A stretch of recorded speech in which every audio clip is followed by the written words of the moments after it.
Hey, how you doing? This is Jordan Todman here, 7-year NFL vet, just to share my life journey and some knowledge with you. I grew up in New Bedford, Massachusetts, started playing football at the age of 8, fell in love with it immediately. Throughout that journey, I made great family friends, brothers, and throughout that I would lean on and I would need throughout my journey. I grew up in the inner city, in the hood, projects, Section 8. We struggled, welfare, WIC, EBT card, public transportation. My mom didn't have her car, no license, so walked or ride my bike to practices or games or asked for rides from parents, whatever I needed to do. Now, growing up in the city, I feel like in the inner city, and we find forks in the roads around middle school or that high school area. It's some people choose, is it am I going the sports route? Am I going to streets? Am I academically sound? Am I going to college, or am I just going through the motions? And I was definitely chasing my sports dream, but where I came from, there wasn't a lot of successful people around me, right? I didn't go out of my house and see a bunch of people with a shirt and tie going to work, or not a lot of my friends' parents had, great jobs. So growing up in the inner city, I feel like, back then, at least in the 90s, to be successful in the projects or in the hood, your dreams were to be a professional athlete or a rapper or something like that. And I chose sports. I was going to school, hanging out in my hood and representing, my side of my hood, shall I say, and going to middle school with, getting in trouble here and there, but nothing out of the ordinary. I came home one day and see my mom crying, and I'm like, a mama's boy, and just like most of us, and I'm like, mom, what's wrong? Like, why are you crying? She's like, baby, you're kicked out. Like, what? They're kicking you out of school? Like, no, ma, they're just trying to scare you. Don't believe it. Like, no, like, you're kicked out. So me, being hard-headed that I am, I didn't believe her. So next day I try to go to school, and they're like, nah, sir, you're not welcome there. You're kicked out of school. I get back home, I'm pacing back and forth. I start to cry, and I'm like, man, I got to call somebody. I called my best friend Justin, and Justin is my brother now. He played Pop Warner on my Pop Warner team for New Bedford Bears, and Justin grew up in the suburbs, and him and his dad, a white family who came to New Bedford, the inner city, so he could play there, and his dad can coach, and would inevitably become a father figure for me, and somebody that would pick me up and bring me to the games and the practices. And we, at the time, we were close. I give him a call, like, hey, bro, man, I'm kicked out of school. I don't know what to do. I might have to attend this alternative school, Westside High, where kids go literally just to get your GED. I think it's from like 7 to 12. It's like a half-day school. No activities, no sports. So I knew that I couldn't go there. I didn't want that to be the option. He said, do you want to talk to my mom? I'm like, your mom? Yeah, I called to talk to you. Within 3 minutes, I get on the phone with his mom, and she offers for me to move in. And I'm like, what? This that, just like that, but first things first, I got to run that by my mom, and is it possible? Can we do it?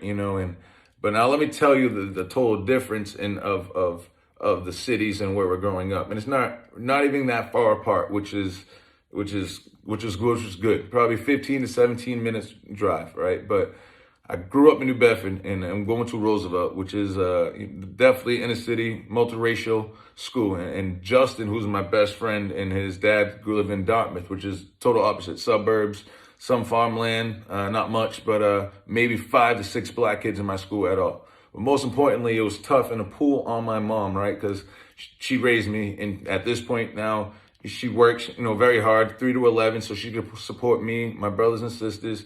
So she's not there at home, seeing if someone's homework's being done or the discipline there. And I didn't have the discipline in middle school or growing up at 3 o'clock to say, you know what, I'm not going to go to the park and play. I'm going to sit here and do my homework. So my mom realized it would have been, I needed a fresh start, and probably the best thing for me. So we did the courts, temporary custody. I go here. Now, literally change of scenery, change of life. I come home to 2 parents, got a lot more structure.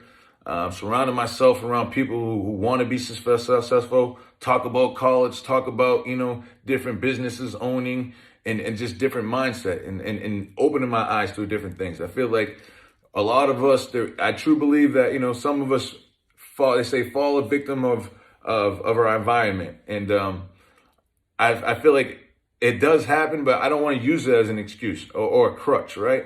I want to say it's okay to change the norm and be different. It's okay to be the first one in your family to go to college or to own a business, to do it, to choose a different route, right? And that's what I had to do. So I went there. I'm attending school, no problems, no suspensions, no fights. Grades are good, and getting letters from schools. And then deciding, what school I'll choose to go to college, and hopefully soon. Prom shows up. Here comes prom, going to prom, dating a girl, and no prom. Good kids on the bus. They say somebody brought alcohol on the bus. Okay, so get to the prom, and big thing, got to do breathalyzer to get into your prom. And my date failed the breathalyzer test. I go to just to calm her down. She's crying. Had flipped a chair, and I consoled her like this, and cops come and arrest us both. Put us in handcuffs at first at the time, and I'm thinking, all right, maybe this is to calm the situation, right? I don't know. Maybe that's just what they do. I'm in, mind you, never been suspended, no problems in this school, but I'm at prom in another city, but in handcuffs at the time. Me and my date as we're walking, in the hallway, and I'm thinking, all right, maybe they're just trying to stop the scene or slow it, like I said, calm down the situation for whatever reason. Now they put me in the back of the car, and I'm like, wait, maybe I'm still thinking positive. I don't know. Maybe this is protocol. This is what they do. And then I go to the cell. So I'm in the holding cell. Inevitable at the end of the day, go ahead and get arrested at prom. Can't believe this. Disorderly conduct. Say interfering with arrest. Now I'm like, what? I just came from so much of a struggle, the ups and downs, the obstacles I had to get around just to get here, knowing I can't afford school. My mom can't afford school. This scholarship is what I need. Like, I can't be stuck here. I gotta make it out, right? And I'm at home thinking, shoot, there it is, man. My scholarship's gone. I'm gonna lose it. And I come home, my little brother, little brother at the time, he was probably 7 or 8, and he's going to elementary. And, in your city, when you're the best athlete, you're popular, the kids look up to you, they know you. So my little brother goes to school the next day, and they're like, your brother got arrested, like your brother's in jail, coming home to this, and telling me that. And I'm like, what? And 7 o'clock news, 12 o'clock news, 8 o'clock news. Outside in front of your house, cameras, hiding in the floor, thinking, it's over. Everything I worked for is gone.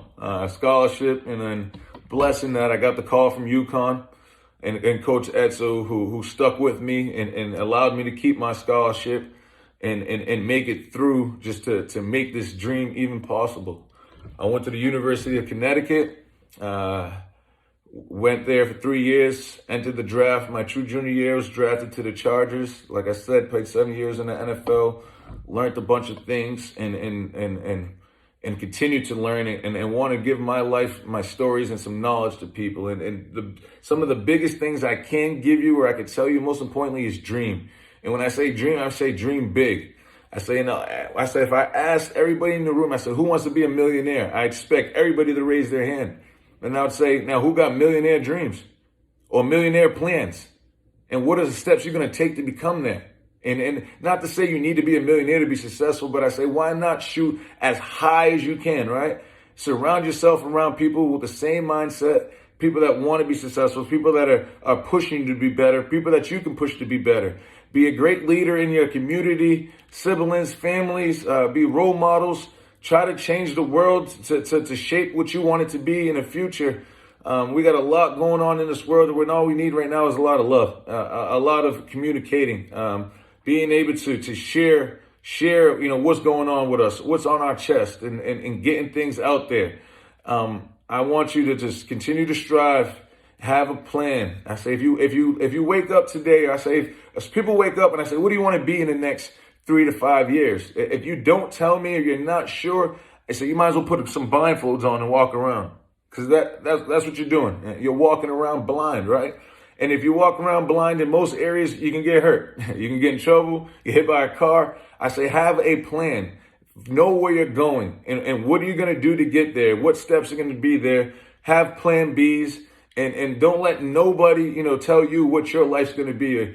Understand that you're the author of your story, of your life. You're in control, and it's up to you to push yourself. Don't be content. Strive to be the best that you can be, and it should love on others. And if I can help you in the future down the line, feel free to reach out to me for any questions, someone to lean on.